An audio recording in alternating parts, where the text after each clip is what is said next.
చాలా డమ్మీగా గేమ్ ఆడేవాళ్ళు. మేము వాళ్ళ పేర్లు మీరు చెప్పాలనుకోవట్లేదు, కానీ మీరు చాలా జెన్యున్ గా మాక్సిమం మీరు లాస్ట్ ఫైనల్ కంటెస్టెంట్ కూడా మీరు రావాలనుకున్నారని చెప్పేసి మేము ఎక్స్పెక్ట్ చేసినాము. కానీ ఏంటంటే మీరు సడన్ గా సెకండ్ వీకే మీరు హెల్మెట్ అవ్వడం అనేది మేము ఎక్స్పెక్ట్ చేయలేకపోయాము. దీనికి రీజన్ మేమైతే ఆడియన్స్ అంతా సోనియా ఆకలా అండి నిఖిల్ పృథ్వీ అని గేమ్ అయితే అనుకుంటున్నాం. ఇంకో క్వశ్చన్ ఏంటంటే ఇప్పుడు మన బిగ్ బాస్ అనుకుంటున్నాం క్వశ్చన్స్ అడిగన్నా అవునన్నా అలా బిగ్ బాస్ అంతా నిన్న మనకి బయట ఎలిమినేట్ అయిన దేవా కూడా.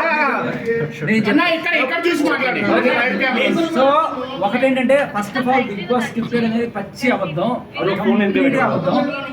సో నేను ఎలిమినేట్ అవ్వడానికి సోనియానో పృథ్వీనో ఎవ్వరూ కారణం కాదు. నేను హోమ్ సిక్ అయిన విషయం నేను అక్కడ ఉన్న మేట్స్ అందరితోనూ షేర్ చేసుకున్నాను. సో హోమ్ సిక్ అవడానికి హోమ్ సిక్ కూడా కాదు, కరెక్ట్గా చెప్పాలంటే బిడ్డను చూసుకోవాలనే కోరిక నాకు బలంగా ఉంది అని అందరికీ చెప్పాను. వాళ్ళందరూ కూడా కొంత సింపతి చూపించి సో ఏదో రకంగా వీడిని పంపిద్దాం అంటే నువ్వు ఎలిమినేట్ అయినా పర్లేదా అనే డిసిషన్ వచ్చినప్పుడు సరే ఏదైనా పర్లేదు నాకు బిడ్డను చూడడం అనేది ఇంపార్టెంట్ అన్నట్టుగా నేను కొంతమందితో చెప్పడం జరిగింది. సో వాళ్ళు వీడి మంచిగా అన్నట్టుగానే నాకు అలా చేశారు తప్ప ఎవ్వరూ నా మీద కక్ష కట్టి చేయలేదు. అందరూ ప్రేమతోనే పంపించారు.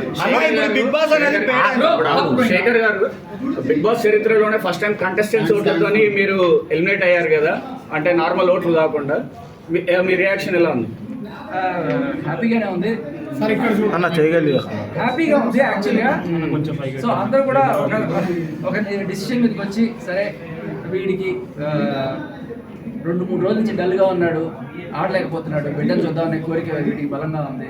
సో పంపించడమే కరెక్ట్ అని వాళ్ళందరూ కూడా ప్రేమతో చేసిన ఎలిమినేషన్ ఇది మనం వాళ్ళు ఏదో కుట్ర పని చేసిన ఎలిమినేషన్, వీళ్ళందరూ నిజంగా ప్రేమతో చేసిన ఎలిమినేషన్. ఎవరిని మీరు తప్పు పట్టకండి.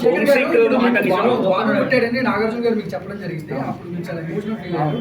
ఆ సిచ్యువేషన్ గురించి చెప్పండి ఒకసారి. నేను గత 2 రోజుల నుంచి ఎప్పుడు అసలు మాకు అక్కడ టైం తెలియదు, డేట్ తెలియదు. నేను ఇవాళ డేట్ ఎంత లెక్కేసుకుంటూ ఇవాళ రేపా ఈ 2 రోజులు ఎప్పుడు ఉండొచ్చు, తనకి ఎట్లా ఉంది, సేఫ్గా ఉందా లేదా అదే టెన్షను. సో ఏమీ ఇన్ఫర్మేషన్ రావట్లేదు. నేను అప్పుడప్పుడు కొంతమంది అక్కడ కెమెరాలు కూడా అడిగేవాడిని, ఏమైనా ఇన్ఫర్మేషన్ ఉంటే చెప్పండి అన్నట్టుగా. ఏమీ వచ్చేది కాదు.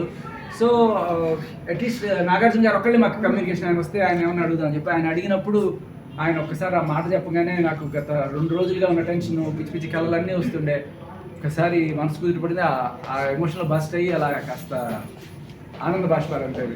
కానీ ఫస్ట్ టైం అందరూ మిమ్మల్ని ఇంట్లో నుంచి బయటికి వెళ్ళిపోవాలని అందరూ చెప్పారు, ప్రేమతోనే పంపించారు. ఇంకో కాంట్రవర్సీ క్వశ్చన్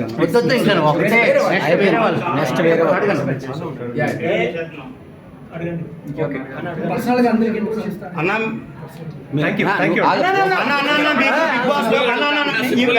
అడిగిన వాళ్ళు కాకుండా పక్క వాళ్ళు మీ ఒపీనియన్ టాప్ 5 లో ఎవరు ఉంటారు అంటున్నారు? టాప్ 5 లో ఎవరు ఉంటారు నేను అంచనా చేయగానే సీత గెలిస్తే బాగుంది అనుకుంటున్నాను. అంటే మన తెలుగు అమ్మాయి రకరకాల సీత ఒక్కటే మీకు దండేసిందనా మెడలో? అలా అని కాదు, సీత అంటే మన తెలుగు అమ్మాయి, మన హైదరాబాద్ అమ్మాయి అండ్ చిన్న అమ్మాయి, ఒక మంచి స్పిరిట్ తో. 8 సీజన్ లో ఒక ఉమెన్ కంటెస్టెంట్ కూడా గెలవలేదు కదా, అది కూడా కోరుకుంటున్నారు. ఇంకో విషయం, ఇప్పుడు కన్నడ కంటెస్టెంట్స్ బిగ్ బాస్ నడుస్తుంది.